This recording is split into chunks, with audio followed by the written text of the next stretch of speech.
A paz de Cristo, irmãos e irmãs, hoje nós vamos ver sobre o quinto dia da criação e as revelações por trás deste quinto dia. E, embora esta aula seja breve, visto que a gente já lançou os fundamentos nas aulas anteriores, ainda assim essa aula é muito importante. Por quê? Se na aula anterior, no dia 4 da criação, nós vimos uma transição de aliança, o que você acha que acontece a partir do dia 5º da criação? Qual é a revelação por trás do quinto dia da criação e para o que ele está apontando? Embora a aula seja breve, a revelação é profunda. Então, vamos lá. Quero começar lendo o texto para vocês sobre o quinto dia da criação, lá em Gênesis, capítulo 1. Visto que a gente está lendo Gênesis 1 e 2, vamos ler Gênesis 1, versículo 20 ao 23, que diz assim: E disse Deus: produzam as águas abundantemente répteis de alma vivente, e voem as aves sobre a face da expansão dos céus. E Deus criou as grandes baleias e todo o réptil de alma vivente que as águas abundantemente produziram conforme as suas espécies, e toda ave de asas conforme a sua espécie. E viu Deus que era bom. E Deus os abençoou, dizendo: frutificai e multiplicai-vos. Grave essa expressão, frutificai e multiplicai, porque essa expressão no quinto dia, a gente fala muito quando a gente fala sobre o mistério de Cristo. Eu tenho uma aula lá no canal Graça e Conhecimento. Se eu lembrar, eu vou tentar deixar na descrição aqui para vocês, tá bom? Aonde a gente fala de frutificar e multiplicar e como isso estava atrelado à bênção de Deus sobre o homem, tá? É dito aqui, ó: e enchei as águas do mar, e as aves se multipliquem na terra. E foi a tarde e a manhã e o dia quinto. Então, basicamente, o que a gente está vendo nesta porção de hoje é que no quinto dia da criação foram criados dois ecossistemas de criaturas, de almas viventes. Prestem atenção desses dois ecossistemas. O primeiro é dito que foi criado os animais marinhos, aqueles que habitariam as águas, os mares, tá? Então, fala dos animais marinhos. O segundo ecossistema fala daqueles que habitariam os céus, tá? Então, olha que interessante, é falado daqueles que habitam os mares e os céus. Então aqui nós temos duas figuras. Basicamente a gente pode resumir na figura de um peixe e na figura de uma ave, né? Nós temos os animais marinhos e os animais que voam os céus. Agora, a grande pergunta que eu quero fazer para vocês é: nós sabemos que isso são sombras que também estão apontando para realidades para os 7 milênios da criação. Assim como a gente viu no primeiro dia da criação, Deus fazendo separação entre a luz e as trevas, e a gente viu que, além disto, a revelação era que Deus, no primeiro milênio, estava mostrando, deixando evidente a separação entre aqueles que pertencem a Deus, aqueles que fazem, que andam pelo caminho do bem e aqueles que andam nas trevas. No segundo dia, a gente começou a falar então sobre a separação entre águas e águas, e a gente viu que isso também mostrava para o surgimento das nações, visto que mar, na Bíblia, representa povos, tribos, línguas e nações, né? No terceiro dia, nós vemos que do meio das águas, Deus fez surgir uma porção de terra seca.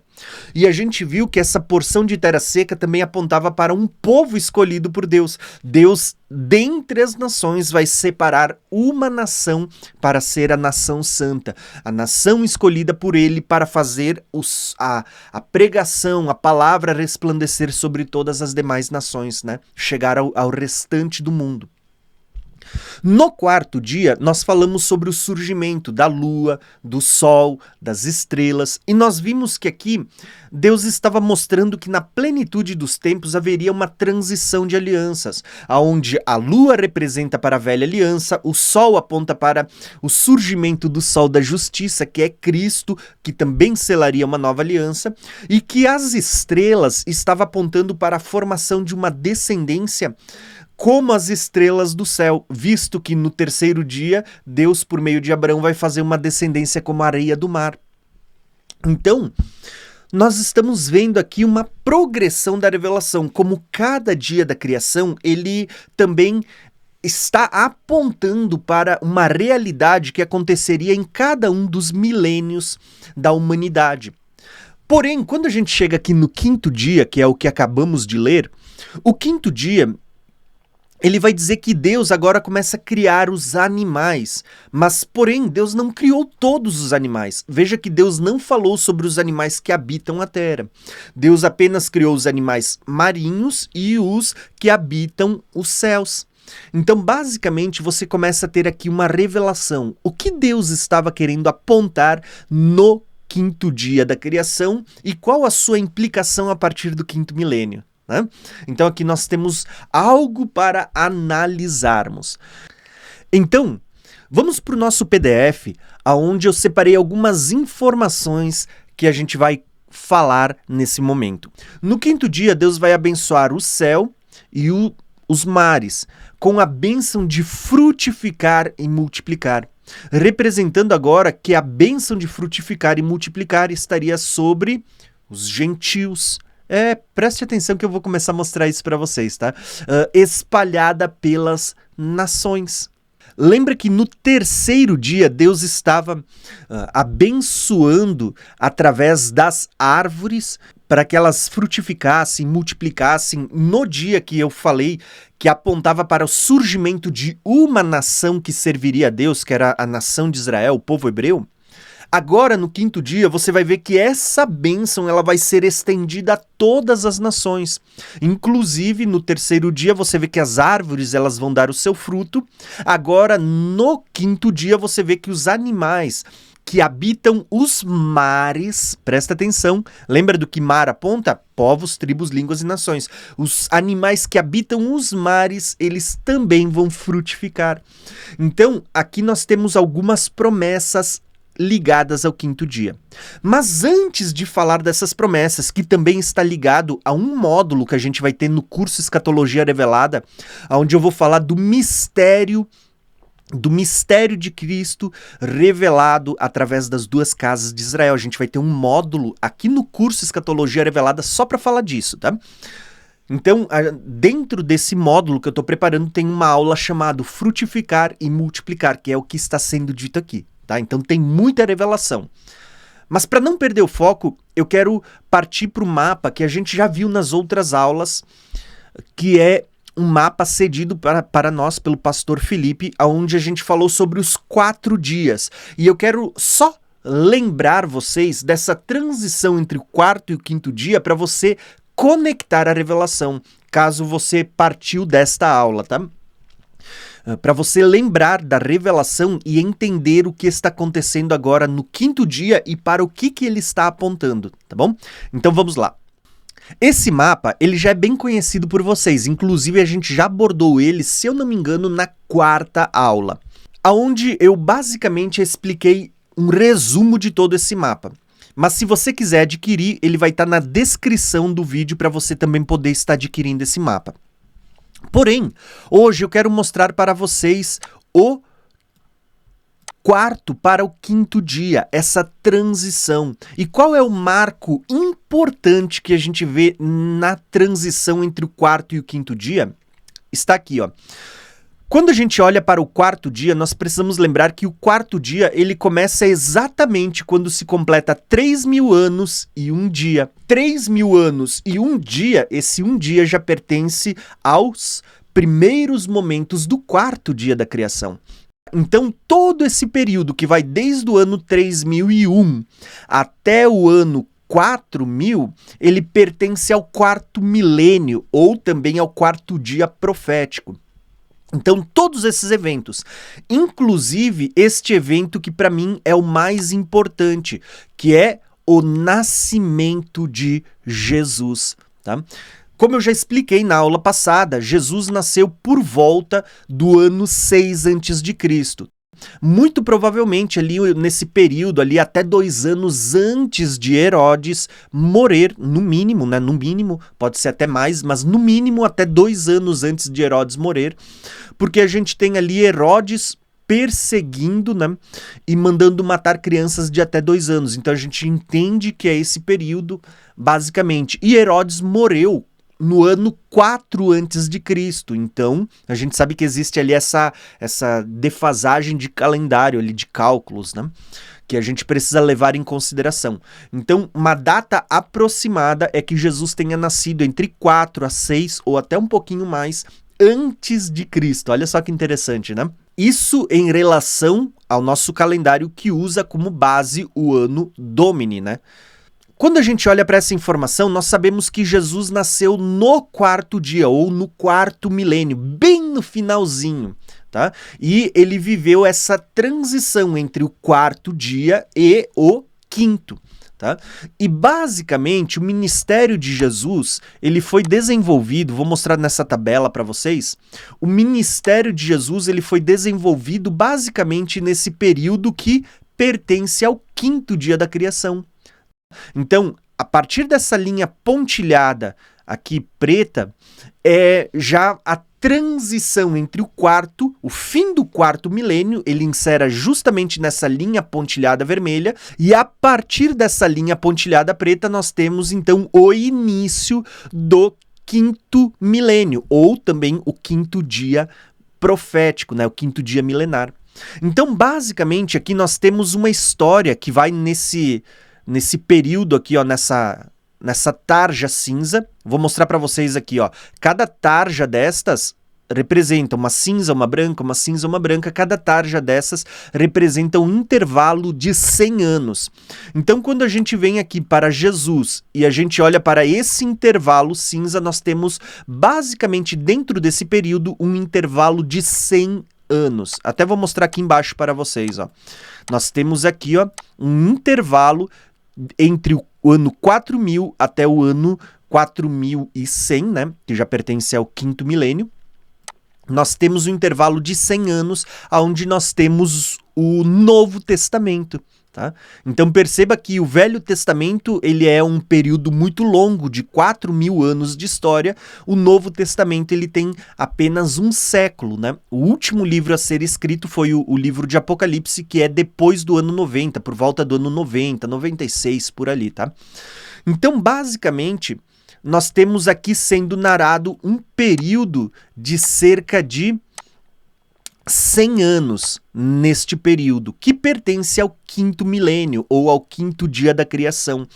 Então, nós vemos que, embora Jesus nasceu no 4º milênio, nós vemos essa transição para o 5º dia, aonde Jesus agora vai desenvolver o seu ministério. E Jesus, ele não só vai desenvolver o seu ministério, o verbo que encarnou no 4º dia, que se fez homem, a luz habitando entre os homens. No 5º dia agora, nós vamos ver que Jesus desenvolve o seu ministério cheio do Espírito Santo, porque a gente precisa lembrar que mesmo sendo Deus, ele não teve por usurpação ser igual a Deus, mas ele se despiu, né, e veio como homem. E como homem, a Bíblia diz em Atos 10, 38, que ele precisou ser cheio do Espírito Santo. A Bíblia diz que Deus ungiu Jesus com o Espírito Santo e com poder, e por isso é que ele andou fazendo todas as maravilhas que ele fez e pondo em liberdade aqueles que estavam cativos.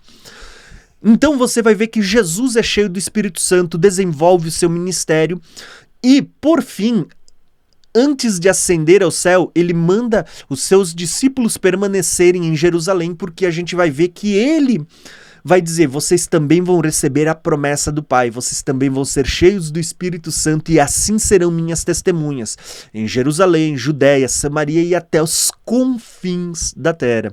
Veja que Jesus agora está ampliando o ministério, mostrando que eles não iriam ficar restritos apenas em Jerusalém, apenas em Israel, né? Apenas aonde Jesus esteve. Jesus veio primeiro para os judeus, mas você vê que isso vai ser ampliado para todas as nações.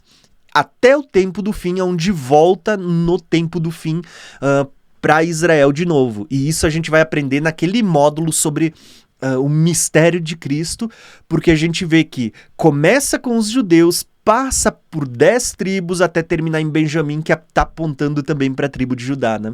Então isso é um mistério tremendo, tá? Mas, por hora, isso é um assunto que a gente vai abordar no curso Escatologia Revelada, daqui a pouco. Porém, agora a gente está nesse módulo, que é a geração da vinda de Jesus, e eu quero mostrar isso para vocês agora, nesse PDF que eu preparei para vocês. Então, tendo todo esse entendimento, essa história que eu contei para vocês, agora eu quero que vocês olhem para essa imagem e vocês vão conseguir entender qual é a revelação do quinto dia, tá? Vamos lá, ó. Primeiro, eu quero abordar com vocês, volto a dizer, um texto que está ligado ao mistério de Cristo, né? Que é um assunto que a gente vai estudar em um outro módulo aqui no curso Escatologia Revelada. Prestem atenção nesse texto, onde vai falar da bênção de Jacó sobre os 2 filhos de José, Manassés e Efraim. Eu vou tentar deixar um vídeo aqui embaixo, onde eu falo também sobre esse assunto, tá? Então eu vou deixar aqui um vídeo falando sobre esse mistério também para você entender melhor. Preste atenção na bênção que é dada sobre Efraim e você vai entender a correlação que isso tem com a vinda de Jesus e com o chamado de Jesus aos discípulos, aos apóstolos, no quinto dia e qual o desenrolar do quinto dia, tá? Preste atenção porque tem tudo a ver a bênção de Jacó sobre Efraim. Inclusive, lembra que é dito lá, né, frutificai e multiplicai? Você vai encontrar essa expressão aqui na bênção também, tá? Até porque Efraim significa frutífero, né? Frutificai e multiplicai. Então, presta atenção. É dito assim, ó. E tomou a José a ambos, a Efraim, a sua mão direita e a esquerda de Israel, e a Manassés, a sua mão esquerda, a direita de Israel, e fê-lo chegar a eles. Deixa eu só explicar uma coisa aqui para vocês. Quando a gente fala da mão direita, na Bíblia, a mão direita ela é a mão da bênção, tá? A mão de abençoar, tá? Então, quando José pega os seus filhos e coloca Efraim na mão direita, não é porque ele queria abençoar, é porque ele queria que o seu pai, que estava de frente, e quando você inverte a mão direita fica do outro lado, ele queria que o seu pai, Israel, né, Jacó, que é chamado de Israel, colocasse a mão direita, a mão esquerda sobre Efraim, tá? Então é isso que está acontecendo, tá? José estava de frente para Jacó, para Israel, então ele bota Efraim na mão direita, que fica diante da mão esquerda de Jacó. É isso que está acontecendo. E ele coloca Manassés na sua mão esquerda para ficar na mão direita de Israel, né, de Jacó, para que a mão da bênção recaísse sobre Manassés, que era o primogênito. É isso que está acontecendo. Então, só para você entender o costume, a cultura e também qual é a bênção profética e por que vai acontecer o que a gente vai ler agora.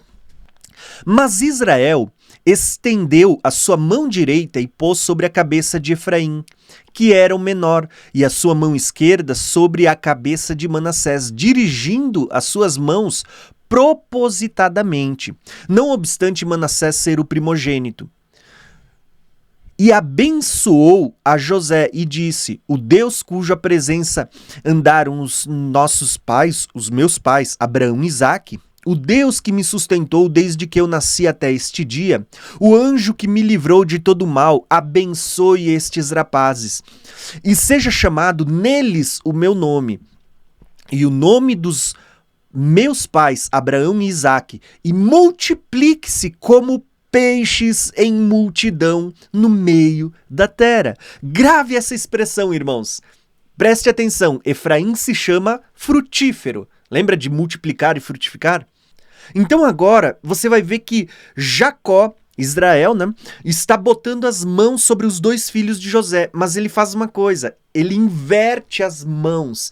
E aí, a mão direita de Jacó fica agora sobre a cabeça de Efraim, tá? Lembra que Jacó estava de frente para José, agora eu inverti a cena, tá? Jacó, que tinha Efraim e Manassés na sua frente, ele vai inverter a mão da bênção e vai colocar sobre Efraim, que não era o primogênito, e a outra mão sobre Manassés, que era aquele que deveria receber a bênção da primogenitura. Tanto que José vai dizer, meu pai, não é assim que as bênçãos funcionam. E Jacó diz, ó, fica aí no teu cantinho porque eu sei o que eu estou fazendo. Jacó, profeticamente, ele abençoa o menor, o que veio depois, com a bênção de multiplicar e frutificar. E aquele que veio primeiro também se torna uma nação, mas aquele que veio depois se tornaria uma multidão de nações. E a bênção é, ele está dizendo assim, ó, que em vocês será chamado o meu nome Israel. Em vocês quem? Naquele que seria uma nação e naquele que seria uma multidão de nações. Então aqui a gente tem um mistério. Inclusive, quer ver um mistério? Quando você cruza a mão, você tem uma cruz. Entenderam? Olha o mistério da cruz aqui. Então, basicamente, você vê que quando ele cruza a mão para abençoar, ele dá a bênção da primogenitura, que era a porção maior em todos os aspectos, para o menor, para aquele que veio depois. Inclusive, isso veio acontecendo desde o princípio. Lembra? Caim e Abel, né? Ou depois Caim e Sete. A bênção foi sobre Sete, Caim não. Você vê, por exemplo, quando a gente olha para histórias como Abraão, né, gera 2 filhos, Isaac, né? E só que ele tem como seu primogênito Ismael. Ismael veio primeiro, mas a bênção cai sobre Isaac. Você tem Isaac tem 2 filhos, Esaú e Jacó, a bênção cai sobre o segundo, sobre Jacó. Aí Jacó tem 12 filhos, a bênção cai sobre o último, que é José. E por meio de José, José tem 2 filhos, que é Manassés e Efraim, a bênção cai sobre o último, que é Efraim, e não sobre Manassés. Então você vê que Deus estava mostrando sempre 2 filhos, mas a bênção sempre estava sobre o que veio depois, embora ela fosse do primogênito, o primogênito sempre perdeu por um motivo ou outro e a bênção foi para o segundo, tá? Por quê? Isso é muito importante, porque você vê que no terceiro dia Deus separa um povo, mas agora no segundo dia nós vamos ter um segundo povo sendo criado por meio da segunda aliança. Esse irmão que veio primeiro, no terceiro dia ali, é considerado o irmão mais velho, mas você vê que Deus preparou uma bênção sobre o irmão mais novo, que veio depois. Enquanto aquele que veio primeiro vai se tornar um povo, você vai ver que aquele que veio depois vai se tornar uma multidão de povos. E essa bênção estava aqui e também está ligado ao terceiro dia e ao quinto dia. Tá entendendo? Eu não sei se você tá entendendo, mas se você não tá entendendo, eu vou deixar alguns vídeos aqui embaixo onde eu falo sobre esse mistério de Cristo revelado nas 2 casas de Israel, que inclui tanto judeus como gentios, tá? Mas isto, a gente vai ter um módulo no curso Escatologia Revelada só para falar desse mistério, então não precisa se preocupar se você não entender.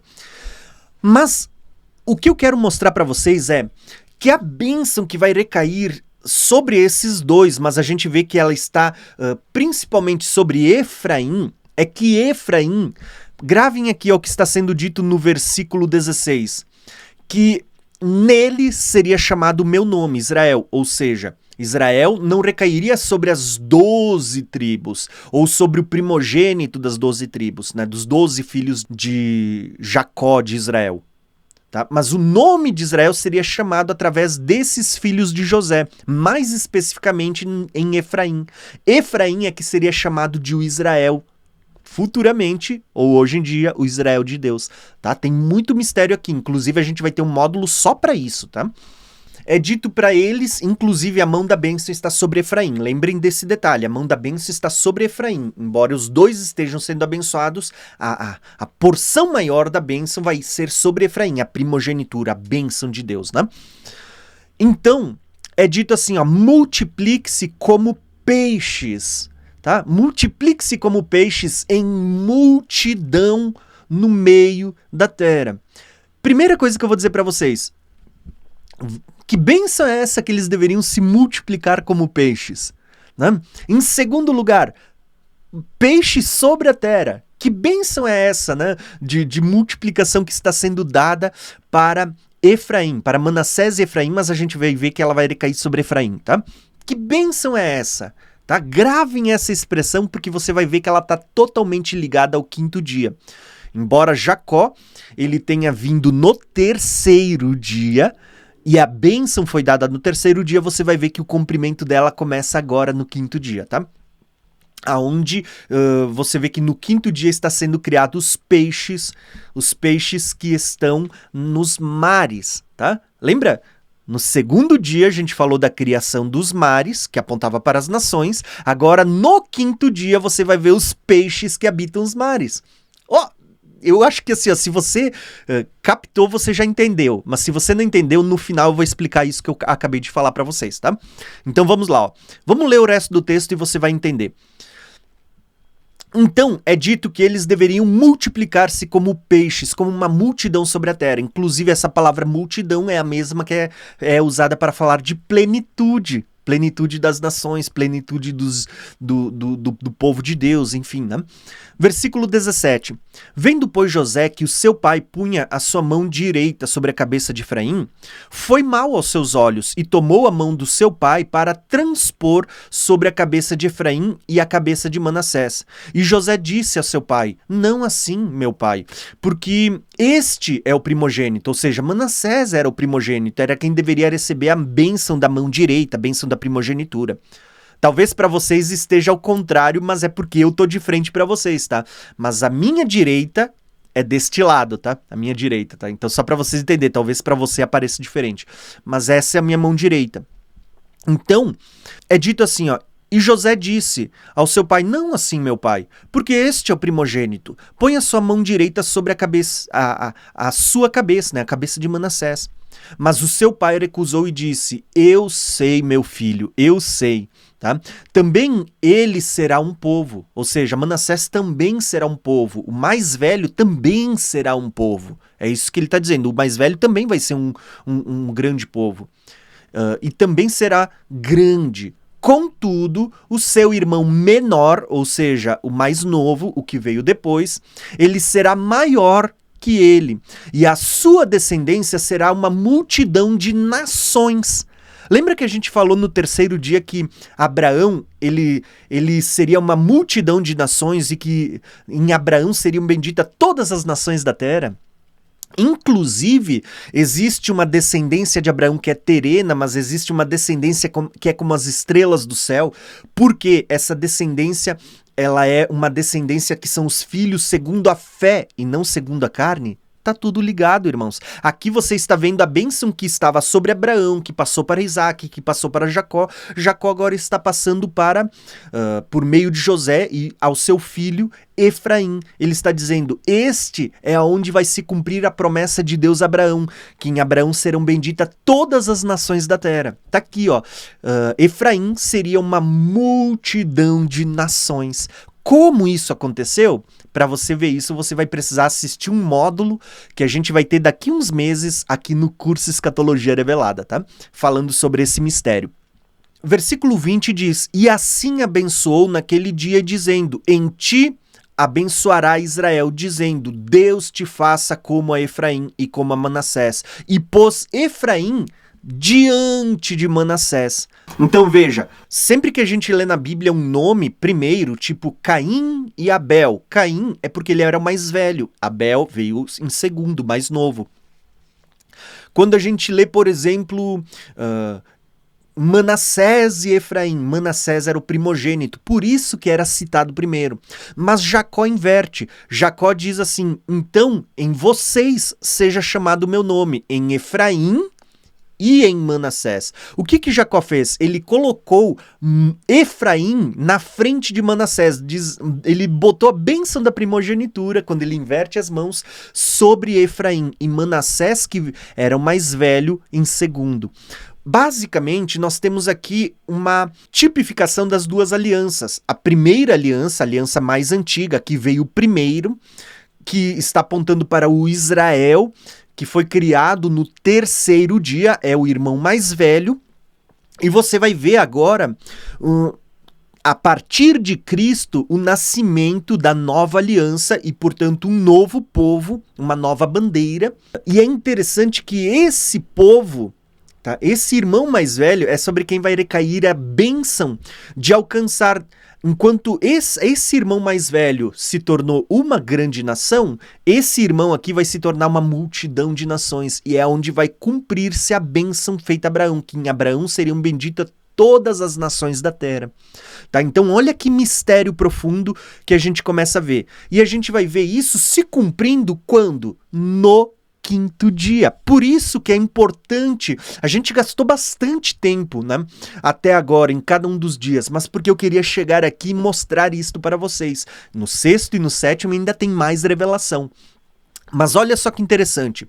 Então vamos ler os próximos slides para você entender.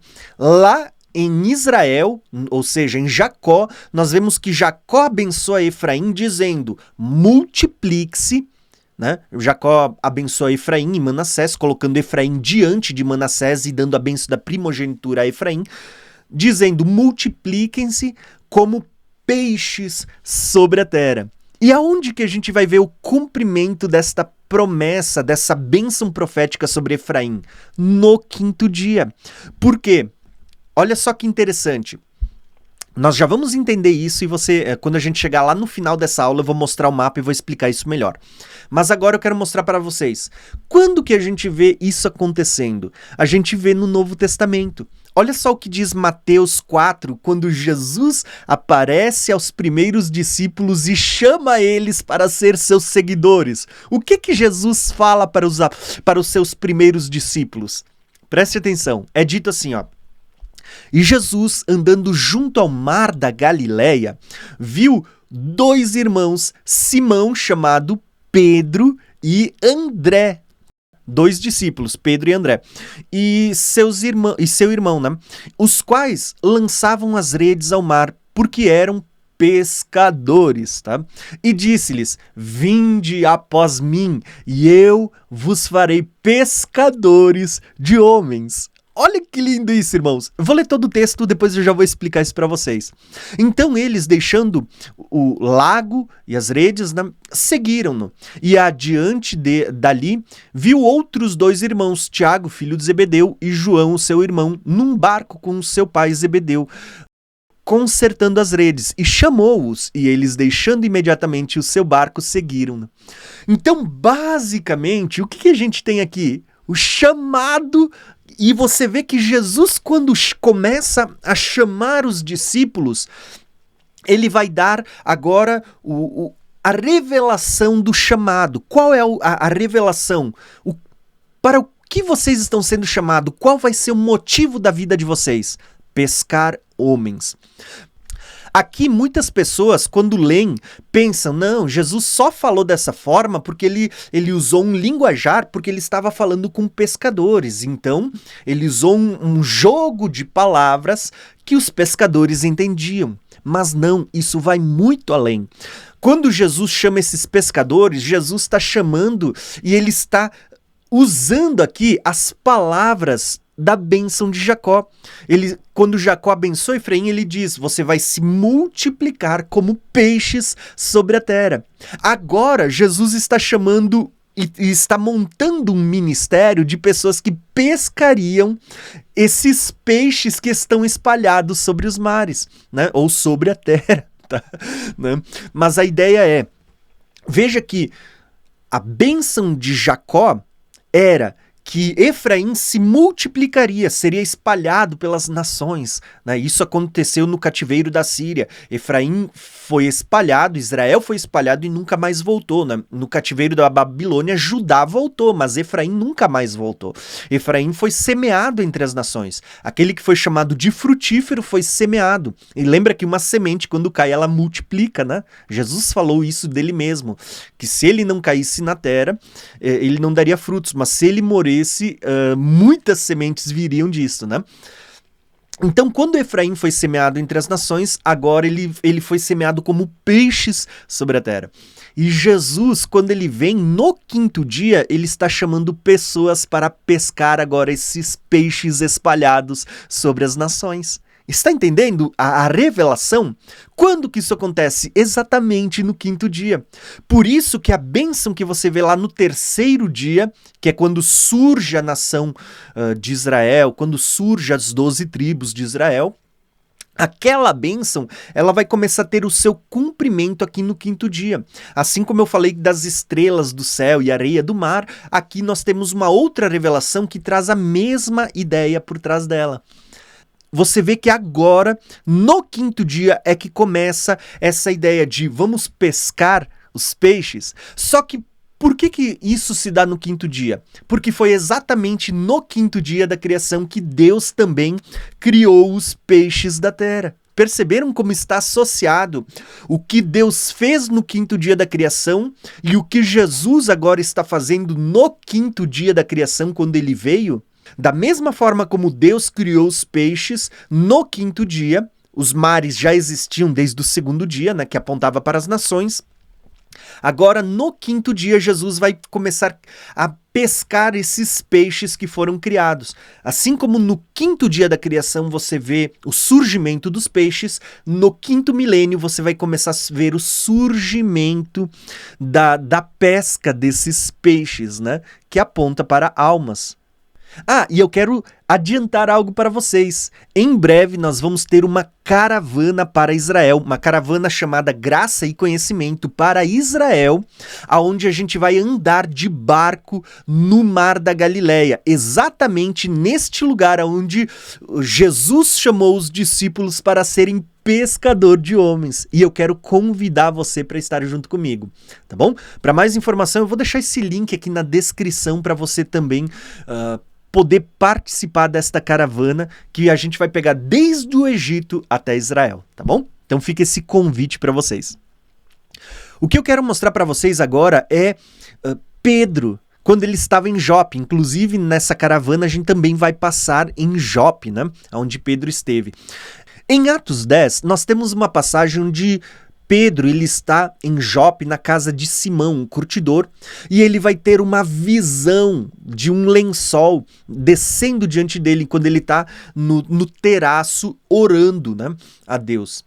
Essa visão, ela está relacionada a Pedro, na casa de Simão, mas ele tem uma visão que vai estar ligada a Cornélio, que era um gentil, né, um centurião romano.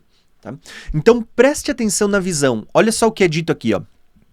No dia seguinte, indo ao seu caminho, estando já perto da cidade, subiu Pedro ao terraço para orar, quase a hora sexta.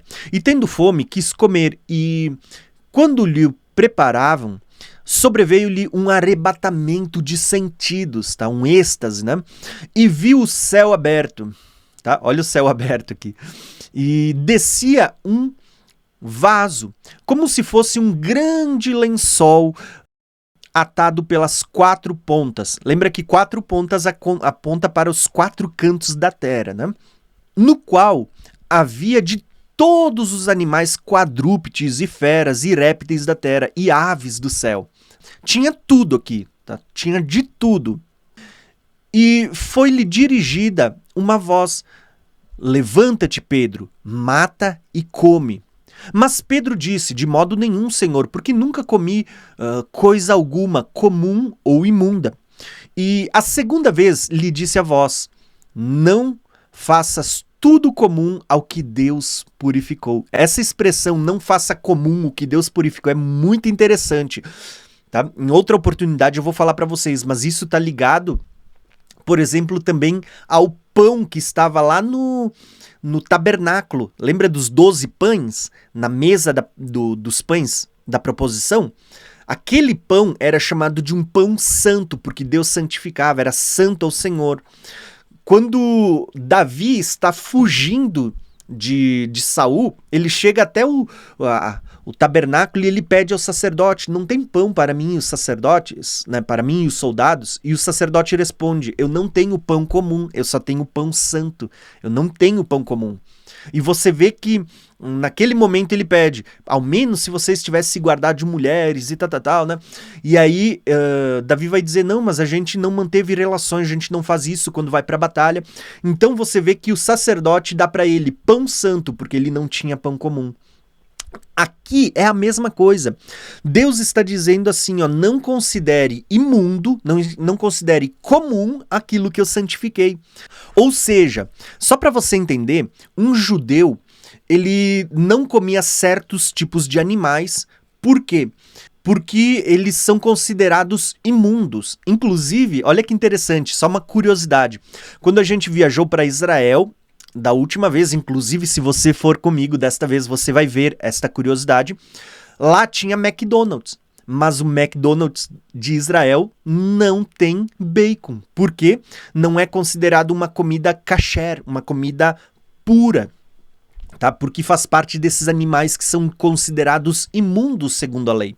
Mas o que Deus está dizendo aqui nessa visão a Pedro? Pedro, come todos esses animais. Pedro deve ter visto até o bacon, até o porco, né? Esse quadrúpede ele deve ter visto ali, porque é dito, todos os animais quadrúpedes e feras e répteis.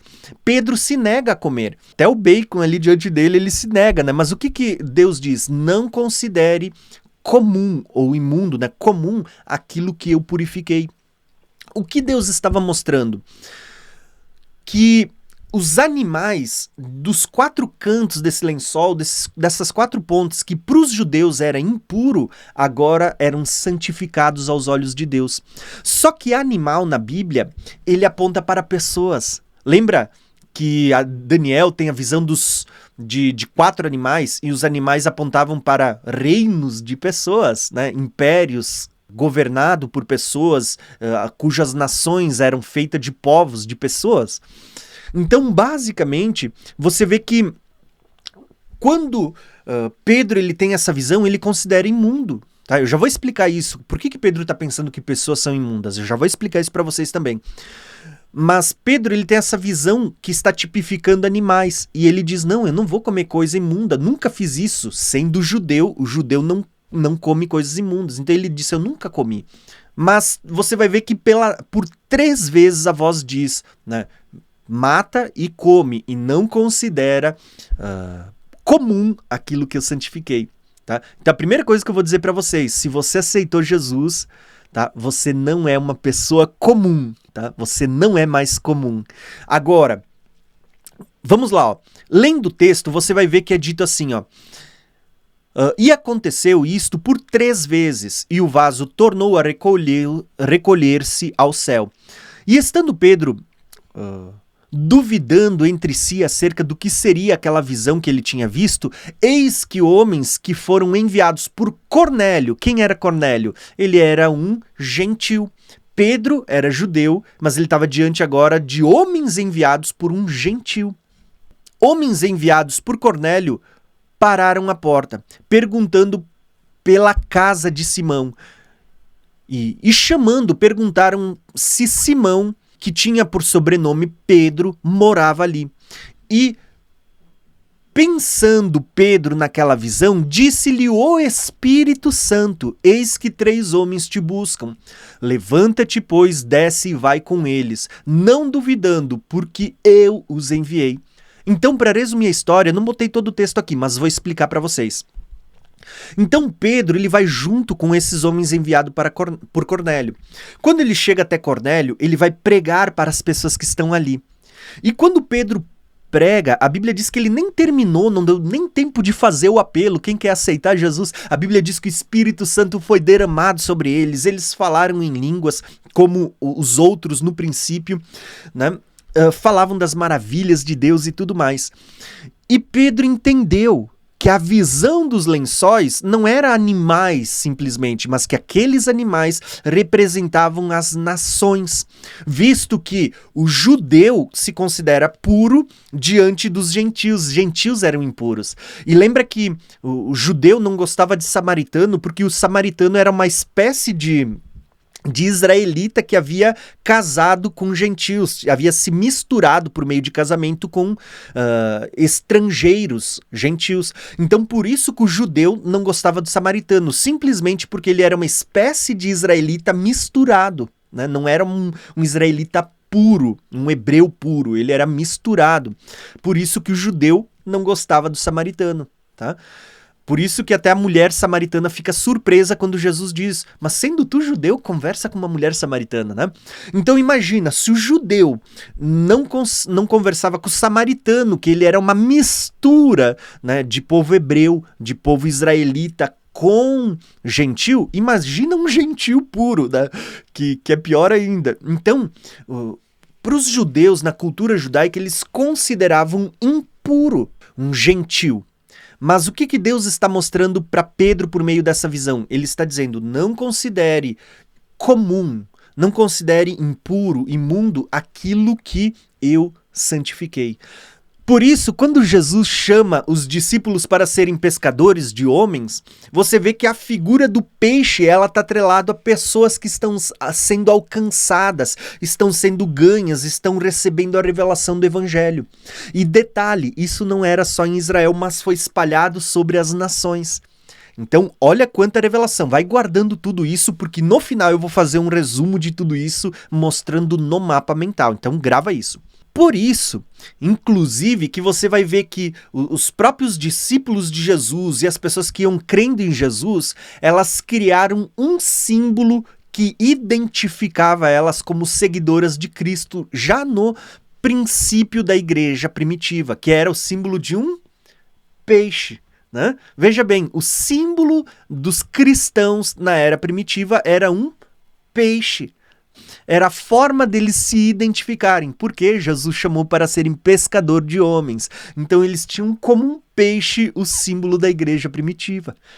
E o peixe foi criado quando? No quinto dia, ou seja, a gente vê o paralelo do quinto dia da criação, o surgimento dos peixes, com o chamado de Jesus para pescar homens. Está entendendo o paralelo? Que lindo que é isso! O paralelo entre o quinto dia e o quinto milênio, entre o surgimento dos peixes e Jesus chamando para pescar homens sobre a terra. E você vê que isso está ligado até com a bênção sobre Efraim, que se multiplicaria como peixe sobre a terra. Agora Jesus chama para pescar esses peixes sobre a terra. Veja que no quinto dia surgiu os peixes, a gente vê que representa homens, mas você tem as aves do céu. E as aves, ela representa algo que está no céu, que é celestial. Basicamente, aqui nós temos uma outra revelação que também está ligada aos homens, tá? Então, olha só que lindo. Quando a gente fala das aves, eu vejo aqui uma revelação ligada à promessa de Deus do derramar do Espírito Santo. Quando a gente lê Marcos, a gente vai ler ali um texto do batismo de Jesus. E quando a gente fala do batismo de Jesus, é interessante porque a Bíblia diz que Jesus ele veio até o Jordão.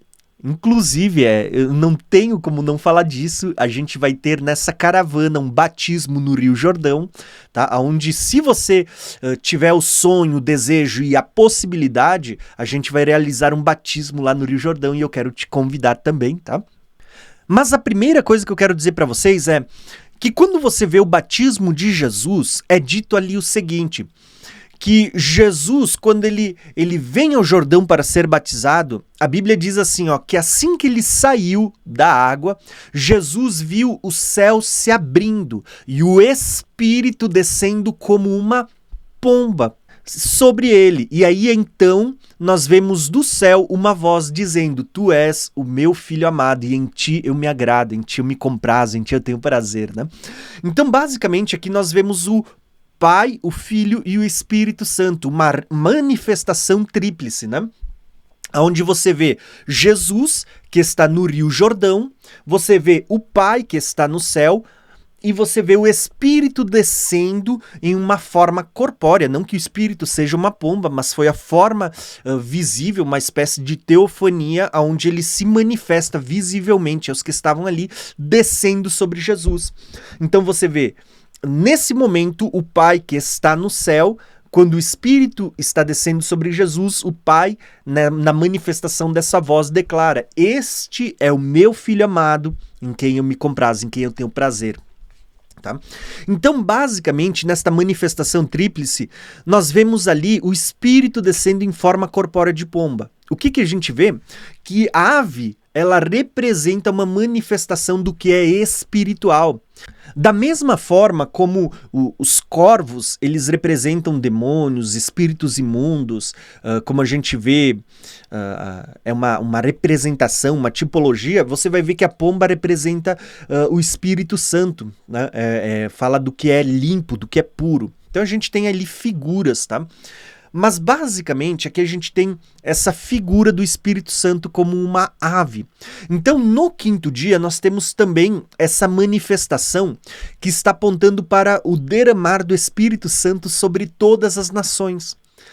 Da mesma forma como no quinto dia você vê as aves do céu pairando sobre o céu, no quinto milênio, nós vamos ver agora a promessa de Deus do derramar do Espírito Santo sobre toda a carne. Da mesma forma como você vê o Espírito Santo descendo sobre Jesus no dia do batismo, você vai ver que Jesus, depois que ele ressuscita, isso deve estar lá no Evangelho de João, Jesus diz assim, ó: da mesma forma como o Pai me enviou. Inclusive eu tenho uma série no canal Graça e Conhecimento lá, onde eu falo sobre um reino de poder. É uma série muito importante, assiste lá, tá? Um reino de poder. Lá eu falo sobre a forma como Jesus foi enviado e como ele enviou os seus discípulos. Jesus diz: da mesma forma como o Pai me enviou, eu envio vocês. Como é que o Pai enviou Jesus? O Pai enviou Jesus debaixo do revestimento do Espírito Santo. E Jesus envia da mesma forma. Por isso, logo em seguida, Jesus diz, né? Vocês farão as mesmas coisas que eu fiz e até coisas maiores. E Jesus sopra sobre eles o sopro do Espírito, né? Ele sopra o Espírito sobre os discípulos. E Jesus diz ainda mais: não saiam de Jerusalém até que do alto sejam revestidos de poder. Então agora aqueles discípulos que tinham o Espírito Santo, eles vão ser revestidos do poder do Espírito Santo. Só que o Espírito Santo não estava limitado apenas aos 12. Você vê que logo em seguida, no livro de Atos, nós temos histórias, por exemplo, a gente vê o cumprimento disto em Atos 2, que é o texto que eu separei aqui, que todos foram cheios do Espírito Santo. Mas é interessante que todos que estavam ali eram cerca de 120 pessoas. Mas, a partir daqui, a gente vai ver que Filipe vai para Samaria, e lá é enviado Pedro e João, e os samaritanos começam a receber o Espírito Santo. Então você vê que a promessa não era só para o povo judeu, mas é derramado sobre samaritanos, que era uma mistura de judeu e gentil. Depois tem a passagem de Cornélio, que eu acabei de contar para vocês, onde o Espírito Santo é derramado sobre Cornélio e sobre os seus familiares. Então você vê o Espírito Santo sendo derramado sobre os gentios. E basicamente o quinto milênio ele se deu nesse desenrolar, aonde nós vemos surgindo, né, não só uma nação que serve a Deus, mas uma multidão de nações agora que vai servir a Deus, sendo pescada como peixes sobre a terra e descendo sobre elas o Espírito Santo como pomba. Da mesma forma que desceu sobre Jesus, agora descendo sobre todos, tá? Desceu no cenáculo, né? Lá no cenáculo, inclusive na viagem que a gente vai para Israel, a gente vai ir lá para o cenáculo, onde houve o dia de Pentecostes também. Né? Então desceu sobre aqueles que estavam lá no Monte Sião, no cenáculo reunidos, mas desceu também sobre os que estavam em Samaria, e desceu também sobre os gentios, tá? E você vê que assim é até hoje, o Espírito Santo é derramado sobre toda a carne. Então basicamente nós vamos ter aqui revelações muito profundas atreladas, que eu quero explicar agora para a gente encerrar essa aula. Tá vendo esse mapa que a gente veio falando? Nesse mapa nós temos uma progressão. Basicamente, nós temos aqui, ó, Deixa eu diminuir um pouquinho para não atrapalhar a tela, né? Nós temos, no primeiro dia da criação, nós temos a separação entre luz e trevas. A gente viu que no primeiro milênio, Deus estava deixando evidente duas descendências, né? Duas linhagens, uma que serve a Deus, que é temente a Deus, mas uma que anda nas trevas, que faz o mal. Então Deus estava fazendo separação entre luz e trevas, mas isso apontava para a separação entre bem e mal no primeiro milênio.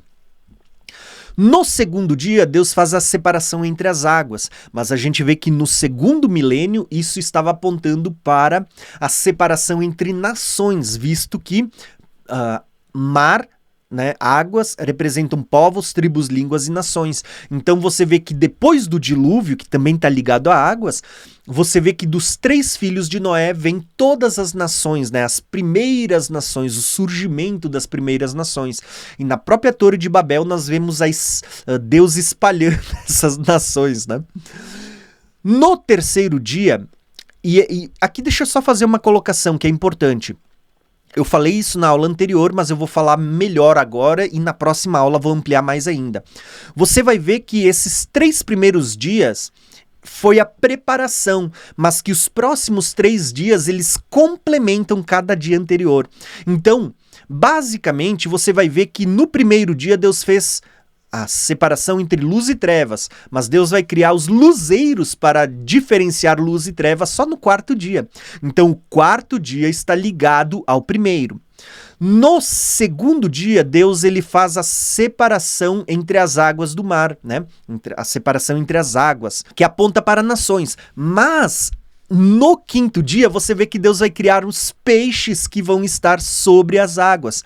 Então você vê que o 4º dia está ligado ao segundo dia. Da mesma forma, você vai ver na próxima aula que no terceiro dia Deus faz a criação de uma porção de terra seca, mas que no 6º dia nós temos aqui a criação do homem e de animais e que está ligado ao terceiro dia. A gente vai ver isso na próxima aula. Mas o que eu quero mostrar para vocês? Você vê que no segundo dia, aqui ó, houve a criação das nações espalhadas pelo mundo.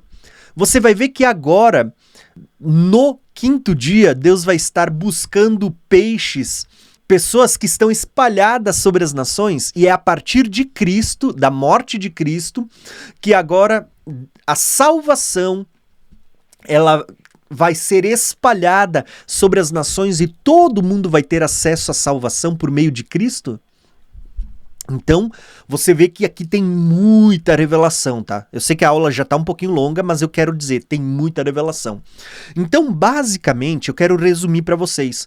O 5º dia, que é esse dia que nós estamos vendo aqui, a revelação por trás do 5º dia é que agora Cristo, depois da sua morte e ressurreição, quando ele ressuscita, ele vai começar a cumprir a bênção profética lá de Efraim, que era que ele se multiplicaria como peixes sobre a terra e que Efraim se tornaria uma multidão de nações.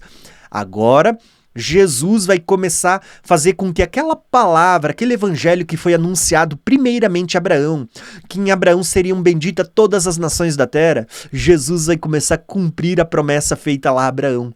As nações da terra sendo benditas por meio da fé em Cristo. Da mesma forma como Abraão, pela fé, foi justificado, agora as nações, todo mundo. E quando eu falo nações, isso inclui judeu e gentil.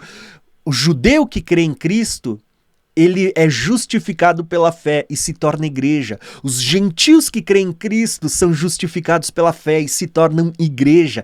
Esse é o mistério de Cristo que está anunciado lá em Efésios, em Gálatas, em Romanos e em tantos lugares, tá? Era a compreensão que Paulo teve. Então, basicamente, aqui nós temos uma revelação no 5º dia. A revelação de que o evangelho agora vai ser espalhado pelas nações. Jerusalém, né? Na Judéia, Samaria e até os confins do mundo. A gente vê que por meio disto, almas seriam ganhas. E como que estas almas elas vão ser representadas desde a igreja primitiva? Como um peixe, tá vendo? E detalhe, as aves apontam para o Espírito Santo que está sendo derramada sobre todas estas almas que aceitaram a Cristo.